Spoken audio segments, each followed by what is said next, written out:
तपाईँको जीवन बदल्न सक्ने एक शक्तिशाली शब्द ओम। आज हामी जान्नेछौँ ओमको शक्ति, रहस्य र प्रयोग। ओम के हो?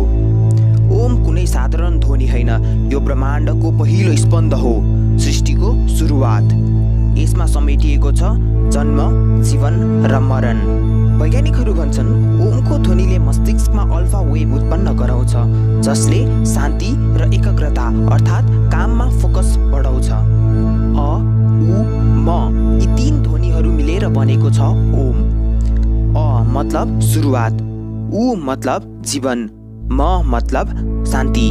त्यसैले ओम भनेको सम्पूर्ण जीवन चक्र हो।